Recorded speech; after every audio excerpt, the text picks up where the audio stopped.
Si je pouvais me réincarner en quelque chose, moi c'est directement, je me réincarne en panneau stop. Et c'est lourd de fou. Tu regardes les conducteurs de haut, tu leur dis stop, les gens ils s'arrêtent. Eh non, c'est lourd de ouf. Wesh la famille, vous êtes là? Salut à tous les frérots, c'est Yasquap pour votre gars sûr. J'espère que vous allez bien. Aujourd'hui on se retrouve pour une vidéo un peu spéciale, puisque je vais vous présenter 5 animes où le héros cache un pouvoir surpuissant. Et donc si vous êtes prêts, c'est parti pour le premier manga. Tensei Shitara Slime Dataken. Les gars, j'ai un bon japonais ou pas? Il est lourd ou pas les gars? En fait, en gros, ce manga, elle nous raconte l'histoire de Satoru Mikami. C'est juste un salariman célibataire de 37 ans. Et moi, ça me cadre, c'est des bâtards. En mode, il était obligé de préciser qu'à 37 ans, il est célibataire. Pour montrer genre, en gros, c'est la hesse pour lui. Et c'est des bâtards. En tout cas, voilà. Comme vous l'aurez compris, on est loin des personnages genre ultra charismatiques, ultra populaires. Là, à la place, on retrouve un personnage lambda avec une vie lambda qui s'est retrouvé soudainement réincarné en slime. Ouais, c'est vraiment genre c'est ça, en slime les gars. Et vous voyez le vieux personnage là, on dirait du caca là, dans Dragon Quest. Et ben il s'est réincarné en ça. Mais ce qui me fait délire, c'est qu'il est cheaté. Parce qu'en gros il a une capacité unique qui lui permet d'absorber la puissance de l'adversaire qu'il va battre. C'est-à-dire s'il absorbe un dragon, bah il va absorber ses caractéristiques. Genre en gros, ses pouvoirs passifs, ses pouvoirs actifs, et il devient ultra cheaté. Mais son apparence, elle est rincée, c'est un slime les gars, c'est un caca. Ouais un caca, c'est ça. C'est genre il est cheaté, c'est-à-dire ça fait délire. En gros il va se taper contre des dragons, contre des ogres. Le mec c'est un petit slime, il va leur mettre des déflagrations, il va leur couper la tête. Et c'est lourd de ouf. Il va se monter une putain d'escouade, il va gérer v'là les meufs. Et c'est un slime les gars, n'oubliez pas c'est toujours un slime hein. Mais il est populaire et tout. Carrément, il préfère sa vie en tant que slime que sa vie en tant qu'humain. Et c'est ultra lourd parce que c'est marrant. Et franchement il y a des combats épiques, les OST sont lourds, l'opening il est lourd, et tout est lourd les gars. Donc les gars je vous conseille vraiment Tensei Shitara Slime Dataken. C'est vraiment un manga de ouf les gars. Et le prochain manga c'est Ataraku Mao-sama. L'histoire nous raconte celle du roi démon qui suite à un combat face à Emilia Justina a fini par être transporté à Tokyo. Jusqu'à là tout est normal. Et là je vais vous expliquer un truc encore plus normal, c'est qu'il a été réincarné en humain. Et en gros, on suit l'histoire d'un roi démon qui va suivre dans le Japon moderne. Et ce qui me fait délire les gars, c'est qu'il possède vraiment la vie d'un mec du terre-terre. Alors que c'est le roi démon. Genre en mode, il paye son loyer, il s'achète des chips, il s'achète des nouvelles chaussettes propres. Bon, vous voyez, la vie de luxe. Après, je te cache pas, hein, t'auras des scènes badass mon ref. En gros, quand il va être en état de stress de ouf, il va reprendre sa véritable forme de roi démon et il va détruire ses ennemis et il va leur lancer des regards Scarface. Et des trucs de ouf, franchement il rigole pas. Mais il va aussi utiliser son pouvoir pour aider la ville. Par exemple, s'il y a des destructions, il va essayer de réparer tout ça et tout. Et en gros, ce qui est bien dans ce manga, c'est qu'on va voir sa personnalité qui va changer radicalement. Et je vous cache pas, ça fait un peu plaisir parce qu'il va passer de mec ultra vénère à mec ultra sympa. Et il est tellement sympa les gars, il s'est tellement habitué à sa vie au Japon qu'il va commencer à gérer des meufs. Genre, il va même gérer la meuf contre qui s'est battu à l'ancienne. Il y a aussi une meuf avec qui il travaille au McDo, elle va tomber amoureuse de lui. Et Miskina, je vous cache pas, j'ai un peu de la peine pour elle. Après c'est même sûr, hein. Moi je lui dis juste de partir loin. Après frère, lui, moi je pense pas aller là pour hack avec elle hein. Après elle fait ce qu'elle veut. En tout cas, je pense que vous l'aurez compris. C'est un anime qui pousse pas le lecteur à la grande réflexion.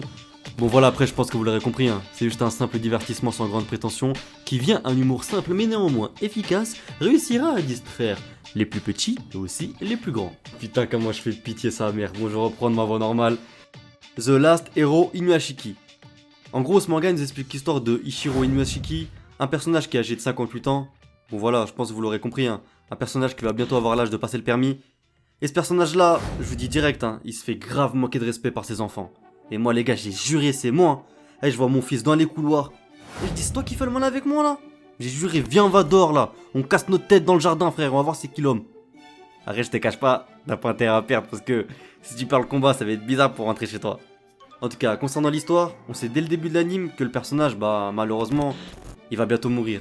Et donc, après ça, en rentrant de chez lui, il était déjà dégoûté. Il a été soudainement blessé par un vaisseau alien. Quoi? Ça vous est jamais arrivé ça? Donc je disais, après qu'il a été blessé par un vaisseau alien, Ichiro constata deux choses. Déjà de 1 que le pilote du vaisseau alien, il possédait même pas de permis sur lui. Et de 2 qu'il s'était retrouvé soudainement transformé en cyborg, un peu comme le Dr Gero mais en version Wish. Et donc, on va retrouver un ancien mais ultra cheaté les gars, ultra puissant, tiraillé dans une sorte de dualité psychologique, le poussant désespérément à ne pas vouloir perdre son humanité. Et donc pour cela, il a donc décidé de se battre avec ses nouveaux pouvoirs afin de sauver ceux qui sont en difficulté. Mais après, je vous ai pas dit une chose. En fait, quand il y a eu l'accident, il était pas tout seul. Quand il y a le vaisseau spécial qui a... franchement, c'est une histoire de ouf. Mais en gros, le vaisseau spécial, il a percuté 2 personnes. Et la deuxième personne, je vous cache pas, c'est un ouf. À la différence d'Ichiro, bah lui, il prend le plaisir à tuer des gens. Mais j'ai juré, ce mec-là, c'est un cassos, il a rien compris à la vie. Et les gars, si ça aurait été moi qui étais en cyborg, j'ai juré, moi, j'aurais pété une PS5 depuis longtemps. Je serais déjà chez moi en train de jouer, je vous cache pas. En tout cas, je vous conseille vraiment cet anime, les gars, parce qu'il est assez original pour le souligner. Déjà, quand tu regardes bien le personnage principal, il dénote déjà beaucoup de tous les personnages qu'on a pu voir auparavant dans différents mangas. Et le style d'animation aussi, je la trouve assez intéressante parce que c'est un bon style graphique en 2D, mélangé à du style 3D, mais pas comme Berserk. Là, c'est vraiment un bon style 3D, les gars. Donc, les gars, je vous conseille vraiment de regarder The Last Hero Inuyashiki. Les gars, le 4ème manga, c'est Baki. Pour ceux qui n'auraient pas vu ce manga, les gars, c'est un manga de ouf. En gros, l'histoire, pour parler du début, ça nous raconte celle de Baki Hanma, un jeune homme âgé de 13 ans. Et les gars, c'est pas un jeune homme de 13 ans normal. Lui, les gars, il fait des pompes sur 2 doigts, il fait des tractions sur une main. Regardez l'opening 1, les gars. À partir de là, franchement, je le cache pas. Juste les pompes sur 2 doigts, il était déjà plus fort que moi déjà. Et il a un dos de ouf. Ça se voit, lui, il se bute aux tractions, il fait des muscle-up. Mais bref, les gars, l'histoire du truc, c'est quoi? C'est simple. Et il veut juste être plus fort que son père, il veut réussir à le vaincre. Et les gars, son père, on l'appelle l'ogre, l'homme le plus fort du monde. Les gars, son daron, il a un dos. Genre, il y a des yeux dans son dos, genre en mode, tellement il est musclé, carrément il y a un visage qui... il y a un visage sur son dos. Moi les gars, j'ai un daron comme as. Et je vous jure, tout ce qu'il me dit, je le fais. Et s'il me dit, hey Yasuko, va faire tes devoirs. Oui papa. Hey Yasuko, va laver tes chaussettes. Oui papa. Hey Yasuko, passe-moi 500 balles. Hein? En tout cas voilà, vous aurez compris. Eh gros, il me dit tout ce qu'il veut, je le fais les gars, y a pas le choix. Et les gars, il va casser des têtes comme jamais. Coup de tête, coup de coude, patate. C'est vraiment un vrai manga d'homme les gars. C'est-à-dire, il y a de la sueur, du sang, des larmes, du sel, du poivre. Qu'est-ce que je suis en train de dire là? Je suis en train de dire le... Ah ça c'était la présentation de Shogeki no Soma. Oubliez ça. Mais en gros voilà, c'est un manga de ouf les gars. Et si vous kiffez les arts martiaux, franchement vous allez te servir avec ce manga. De toute façon, c'est que des combats de rue. Et en gros, à la fin vous aurez un tournoi dans la première saison. Et je vous jure les gars, les combats c'est des trucs de ouf. Il y a un mec les gars, dans le tournoi, il a tué un mec avec un coco. Vous voyez c'est quoi un coco? Genre il a mis un coco, ta. Le mec il pleure. Le mec il a pleuré. Franchement les gars, c'est des combats de ouf. Ils sont épiques. Le daron les gars, je vous cache pas, c'est un ancien de ouf. Faut pas blaguer avec lui. Franchement, je vous conseille vraiment ce manga, il est vraiment magnifique. Je sais que c'est sorti sur Netflix en bonne qualité. En plus je crois il y a la 2ème saison.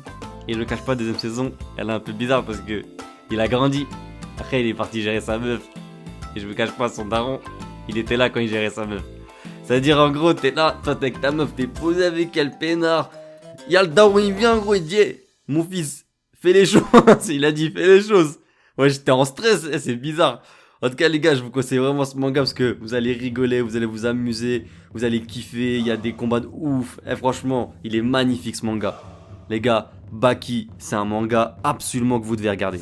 Le 5ème et dernier manga que je vais vous présenter, c'est Belzebub. Ce manga en fait, elle raconte l'histoire de Tatsumi Oga. C'est un lycéen qui fait que de la hagala dans son lycée, il fait que ça. Après voilà, c'est une petite histoire normale au premier abord, jusqu'au jour où il va devoir s'occuper du fils du roi démon.